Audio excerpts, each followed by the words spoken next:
जय श्री श्याम, जय खाटू श्याम। आज की कहानी मनोज, उनकी पत्नी प्रेरणा और उनके बेटे गौरव की है।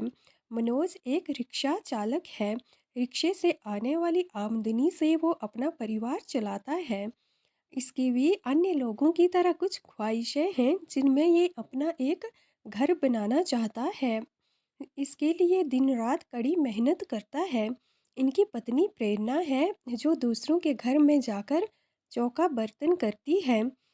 इससे घर में कुछ आमदनी आ जाती है। इनका एक छोटा सा बेटा है गौरव, जो 8 साल का है और अभी स्कूल में पढ़ाई कर रहा है। परिवार के ये 3 सदस्य हैं। गौरव देखता है कि जब लोग इनके पापा मनोज को रिक्शा के लिए बुलाते हैं तो इनके साथ बहुत बुरा व्यवहार करते हैं। और इन्हें चिल्लाते हुए कहते हैं कि तुम कहाँ रह गए, तुम्हारा जो काम है उसे टाइम पर किया करो। और ऐसे ही चिल्लाते रहते हैं बिना मतलब के। कई बार किराए को लेकर भी 10-20 रुपए को लेकर भी नोक-झोंक होती रहती है और इनसे 10-20 रुपए में भी छूट करने के लिए कहते रहते हैं। अभी गौरव स्कूल में है तो उसे स्कूल में सिखाया जाता है कि हमें छोटी-छोटी बात पर बहस नहीं करनी चाहिए। इन सब बातों को लेकर ये परेशान होता है कि मेरे पापा से ये कैसी बातें करते हैं। इसे ये सारी बातें बुरी लगती हैं। इनकी पत्नी जो कि दूसरों के घर में बर्तन चौका चौका बर्तन और साफ सफाई के काम करती है। एक दिन की बात है, मनोज सुबह नहा धोकर रेडी होता है अपनी रिक्शा चलाने के लिए। इससे पहले इनके घर में एक कैलेंडर रखा हुआ है जिस पर मंदिर बना हुआ है। तो ये पहले भगवान, उसमें जितनी भी फ़ोटोज़ हैं उन भगवान के नाम लेकर उनसे आशीर्वाद लेते हैं और इनका ये डेली रूटीन है। और फिर अपने काम पर जाते हैं। इसके पश्चात इनकी पत्नी प्रेरणा भी गौरव को स्कूल के लिए रेडी करती है और इसे स्कूल छोड़ देती है। इसके बाद यह घर दूसरों के घर में जाकर बर्तन चौका का काम करती है। शाम को जब गौरव को छुट्टी होती है तो यह अपनी माँ के साथ किसी के घर काम के लिए चला जाता है। जब ये इसकी माँ किचन में काम कर रही होती है और यह मालकिन के साथ बातों में लग जाता है, तभी इनका पूजा पाठ का टाइम हो जाता है जिनके यहाँ प्रेरणा काम करती है। तो मालकिन और इनके जो घर के मालिक हैं वो पूजा पाठ में लग जाते हैं। गौरव भी चुपके से, गौरव जो कि 8 साल का बच्चा है, चुपके से उन्हें देख रहा होता है। तब और देखता है कि वहाँ पर एक प्यारी सी श्याम जी की मूर्त रखी हुई है और ये इनके मालिक और मालकिन उसके आगे आरती गा रहे हैं। जब मालकिन देखती है कि गौरव इन्हें छुपके से देख रहा है तो वे इसे आगे बुलाती हैं और आरती में खड़ा कर देती हैं। गौरव आकर पीछे बैठ जाता है तो ये इसे सबसे आगे बुलाती हैं और आगे खड़ा कर देती हैं। जब गौरव आगे आकर चुपचाप बैठ जाता है तो मालकिन कहती हैं कि हाथ जोड़कर इनके सामने हाथ जोड़कर खड़े हो जाओ। तो ये हाथ जोड़कर भगवान के सामने मालिक और मालकिन के साथ पूजा करने लगता है। इसकी माँ प्रेरणा किचन में बर्तन साफ कर रही होती हैं तो देखती है कि गौरव तो यहाँ पर है नहीं और पूरे घर में ढूंढने लगती हैं। फिर क्या देखती हैं कि ये तो मंदिर में सबसे आगे जाकर बैठा हुआ है। फिर ये इशारे से छुपके से गौरव को बुलाती है कि बाहर आ जाओ। यह इनकी मालकिन देख लेती है और वो भी इशारे से कहती है कि रहने दो, अभी पूजा पाठ कर रहा है, तुम वेट कर लो। फिर इनका पूजा पाठ या आरती कंप्लीट होती है। इसके बाद प्रसाद के रूप में गौरव को एक लड्डू दिया जाता है जिसे गौरव झट से खा लेता है और मालकिन से पूछता है कि मालकिन आपका इतना बड़ा घर है, इतने सारे पंखे लगे हैं, बाहर अलग से पंखा है, किचन में अलग से पंखा है और यहाँ मंदिर में अलग से, तो इस पर मालकिन कहती है, क्यों तुम्हारे घर में पंखा नहीं है? तो गौरव कहता है, हमारे घर में एक ही पंखा है। तो मालकिन कहती है, तुम्हारे घर में कितने कमरे हैं? तो गौरव कहता है, कमरा भी एक ही है। इस पर मालकिन कहती है, तो एक कमरे में एक ही पंखा होता है और किचन भी तो तुम्हारे घर में ही है। इससे अगर हम किचन के लिए अलग से पंखा लगाएंगे तो गैस बुझ जाएगा ना, इसलिए तो देखो हमने भी दूर लगाया है। हमारी किचन बड़ी है तो हमने दूर पंखा लगाया है। इससे गौरव खुश हो जाता है कि हमारे घर में सिर्फ एक पंखा इसलिए है क्योंकि छोटा सा घर है। इससे बच्चे का मन बहल जाता है और ये दोनों बाहर आकर बातें करने लगते हैं। फिर प्रेरणा और गौरव घर आ जाते हैं और गौरव कहता है अपने मम्मी पापा से कि अब की बार मैं फिर उनके यहाँ मालिक और मालकिन के यहाँ जाऊँगा क्योंकि वे बहुत अच्छे हैं। इससे इनका काम चला हुआ है। फिर एक दिन गौरव के पापा मनोज तो अपनी रिक्शा का काम करने चले जाते हैं और प्रेरणा भी गौरव के साथ स्कूल जाती है और गौरव को वहाँ छोड़ आती है और दूसरे घरों में काम करने चली जाती है। शाम को जब छुट्टी होती है तो गौरव को लेकर फिर उन मालिक और मालकिन के यहाँ जाती है। गौरव देखता है कि इनके बच्चे कार्टून्स देख रहे हैं टीवी पे, तो गौरव भी उनके साथ जाकर बैठ जाता है। इनके बच्चे भी बहुत अच्छे हैं तो गौरव को अपने साथ बिठा लेते हैं और सभी मिलकर कार्टून्स देखते हैं। तभी मालकिन आती है और गौरव मालकिन से पूछता है कि ये आपके यहाँ जो मूर्ति है ये किनकी है? ये मालकिन बताती हैं कि ये खाटू श्याम जी हैं और इनसे जो भी मांगते हैं ना मिल जाता है। जैसे उस दिन तुम्हें लड्डू मिला था तो ये हंसने लगता है कि ऐसा भला कहीं होता है। ये कहती है, हाँ तुम कुछ भी मांग कर देख लो, हमें भी तो इनकी कृपा से सब कुछ मिल चुका है। ये पूछता है आपको क्या मिला है? ये बताती हैं कि गाड़ी, घर, इस घर में जितनी भी चीज़ें हैं सब इनकी कृपा से मिली हैं। गौरव कहता है, अच्छा इतना बड़ा घर आपको और गाड़ी इन्होंने दी है? तो ये कहती है, हाँ इन्होंने दी है। तो ये कहता, अगर मैं भी मांगूंगा तो मुझे भी मिलेगी? ये कहती है, हाँ क्यों नहीं। इस पर प्रेरणा काम करके वहाँ आ जाती है और गौरव को घर चलने के लिए कहती है। मालकिन कहती है कि थोड़ी देर और रहने दो, परंतु इन्हें देर ही हो रही थी तो ये घर आ जाते हैं। इनके पापा मनोज भी घर आ गए थे परंतु आज भी इनके साथ वहीं बदतमीजी से लोग पेश आए और इनसे थोड़ा थोड़ा पैसा जैसे कि 10-20 रुपए छोड़ने के लिए भी लोग झिक झिक करते हैं, जिससे ये काफ़ी परेशान होता है और बच्चे को भी बहुत बुरा लगता है और ये सोचता है कि अब मैं उनसे शिकायत करूँगा। फिर एक दिन छुट्टी होती है जब, तो प्रेरणा गौरव को अपने साथ ले जाती है। फिर ये इनके घर आता है और आते ही जो इनका मंदिर है इनके मालिक और मालकिन का, उस मंदिर में चला जाता है और उनसे कहने लगता है कि आप सबकी प्रॉब्लम्स सॉल्व करते हो ना, तो हमारे घर में भी कुछ परेशानियां हैं। जैसे लोग जब मेरे पापा रिक्शा लेकर कहीं जाते हैं तो उनके साथ बहुत बुरा व्यवहार करते हैं, उन्हें डांटते भी हैं। तो आप ऐसा कुछ करना कि आज के बाद इन्हें कोई डांटे ना और इनका काम अच्छे से चल पड़े। ये सब मालकिन सुन रही होती है और इन्हें काफ़ी बुरा लगता है। फिर गौरव कहता है कि हमारे घर को भी थोड़ा अच्छा कर दीजिए।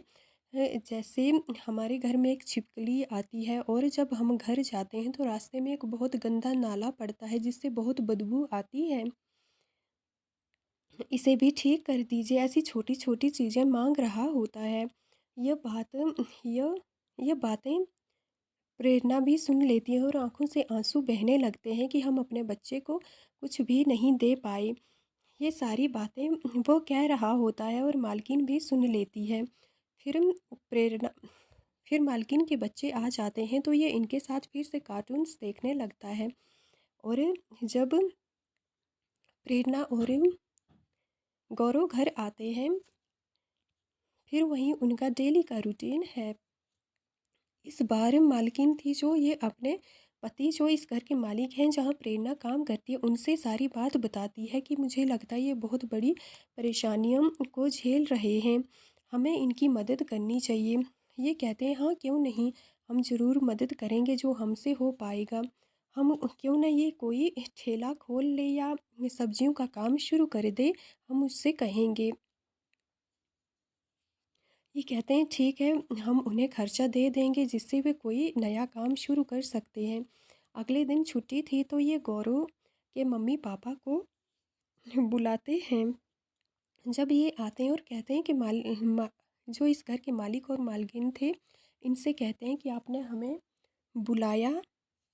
इस पर ये कहते हैं कि हाँ हमें आपसे बात करनी है, और गौरव से ये कहते हैं कि गौरव, तुम इतनी ज़्यादा मेहनत करते हो, डेली रिक्शा एक जगह से दूसरी जगह ले जाते हो, तो तुम कोई नया दूसरा काम क्यों नहीं शुरू कर देते हो। कोई काम तुम्हें, जैसे कहीं ठेला लगा सकते हो, सब्जियां बेच सकते हो, या कोई काम तुझे जो बहुत अच्छे से आता हो। गौरव कहता है हाँ मैं खाना बहुत अच्छा बना लेता हूँ।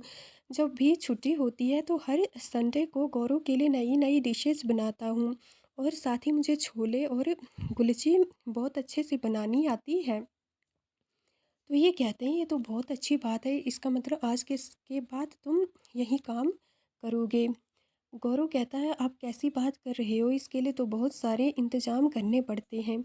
इनके मालिक कहते हैं कोई बात नहीं, तुम उनकी परवाह मत करो, सारे काम तुम्हारे पल में हो जाएंगे, क्योंकि सारा खर्चा हम करेंगे, तुम्हारे लिए दुकान लगवा देंगे, सिर्फ तुम्हें काम करना है।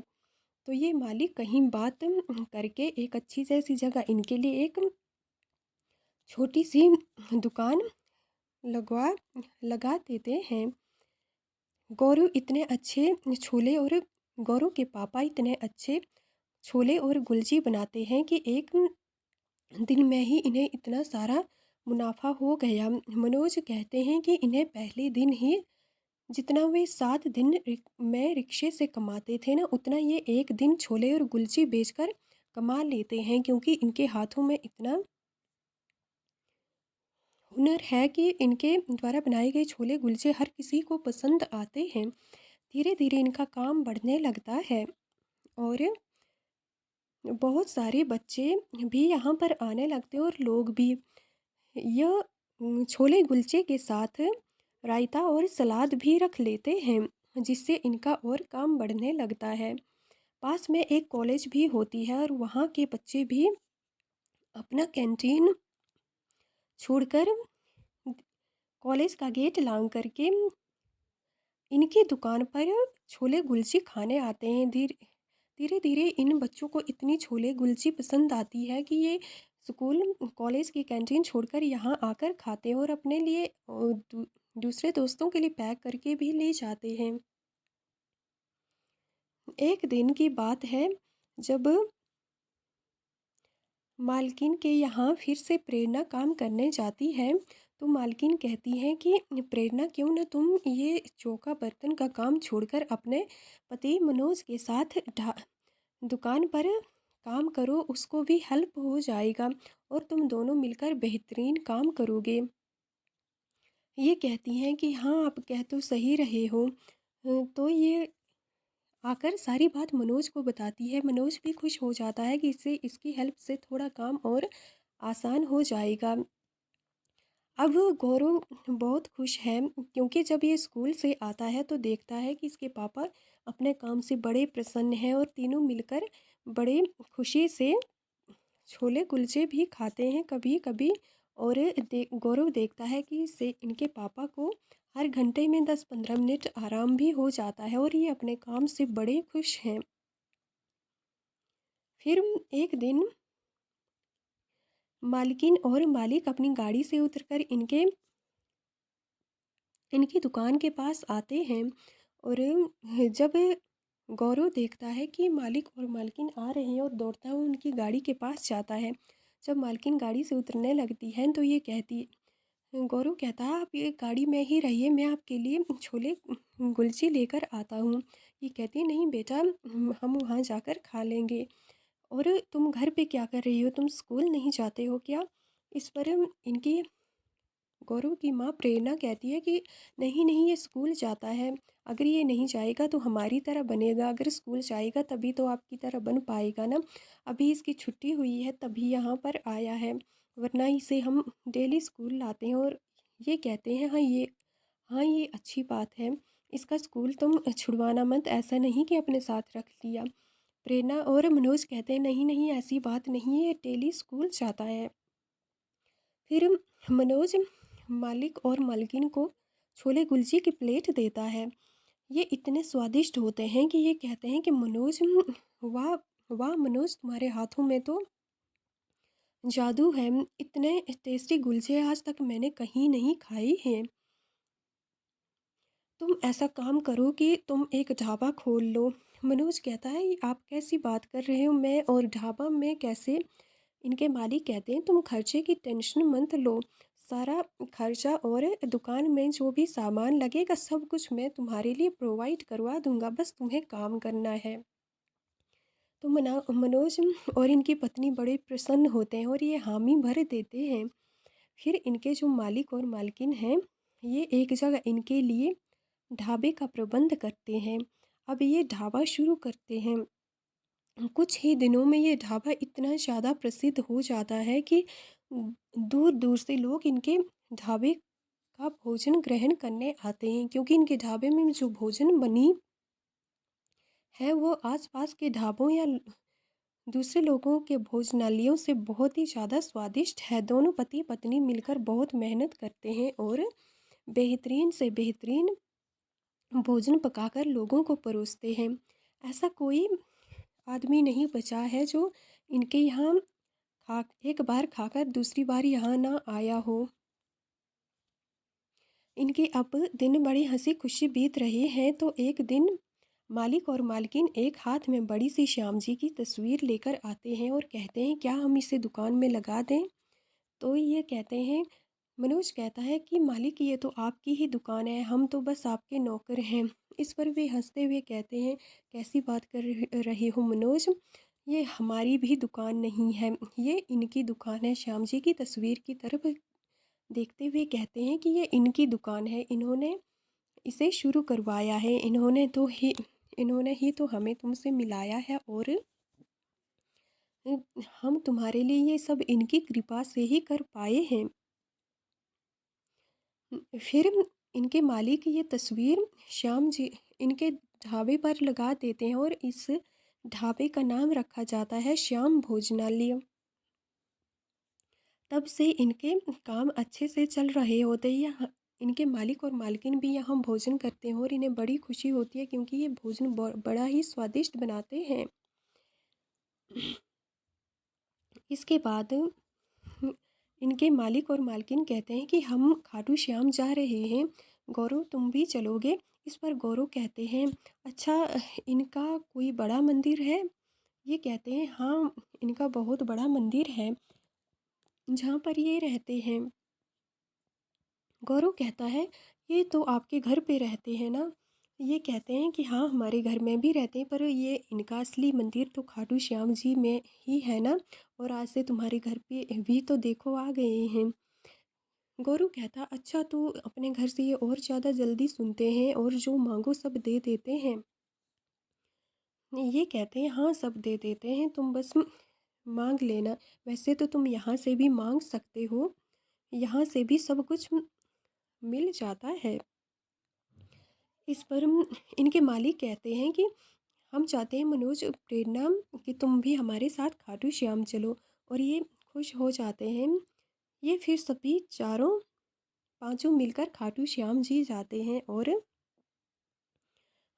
गौरव का बचपन का मन और उत्साहित हो जाता है और सोचता है कि पहले मैंने इतना थोड़ा सा इनसे मांगा, इन्होंने इतना सब दे दिया, क्यों ना मैं इस बार जहाज ही मांग लूँ। ये एक बच्चे के मन की ख्वाहिश थी। जब ये श्याम जी के सामने जाते हैं तो ये सभी लाइन में लगे हैं और गौरव जब मंदिर के सामने जाता है और कहता है कि आपने हमें सब कुछ दे दिया, मैंने वहाँ इनके घर में जो आपसे मांगा था ना, पर मैं जब अभी मंदिर आ रहा था तो मैंने एक हेलीकॉप्टर को उड़ते हुए देखा, क्या आप इसे दिलवा दोगे? इस पर सब हंसने लगे और कहते हैं कि इसके लिए बेटा मेहनत करनी पड़ती है। तो ये कहता पापा मेहनत करते हैं ना, तो सब लोग कहने लगे तो पापा को मिलेगा ना, आप पढ़ लिख कर जब मेहनत करोगे तो आपको अपना हेलीकॉप्टर मिलेगा। अब आप सोच लो कि पापा को मिल चाहिए है या तुम्हें। तो ये कहता है हाँ ये तो सही है। फिर जब प्रेरणा और मनोज खाटू श्याम जी के सामने आते हैं और इनकी आंखों में सिर्फ आंसू ही हैं, क्योंकि इन्हें लगता है कि इन्हें सब कुछ मिल गया है और ये सिर्फ धन्यवाद देते हैं। यह थी मनोज, प्रेरणा और गौरव की कहानी, जो एक रिक्शे से काम शुरू करके छोटी सी छोले कुलचे की दुकान तक पहुंचते हैं और यहाँ से एक बहुत बड़ा ढाबा खोलते हैं जो श्याम भोजनालय बनता है, जहाँ से कोई भूखा नहीं जाता है। और जिसको भी एक बार यहाँ के स्वादिष्ट भोजन को खाने पीने का सौभाग्य मिलता है, वो इसे कभी नहीं भूल पाता है। इसके बाद इनका परिवार बड़ी खुशी के साथ जीवन व्यतीत करता करता है और साथ ही ये हर महीने में कम से कम एक बार खाटू श्याम दरबार ज़रूर जाते हैं। ये थी इनकी प्यारी सी कहानी। जय श्री श्याम।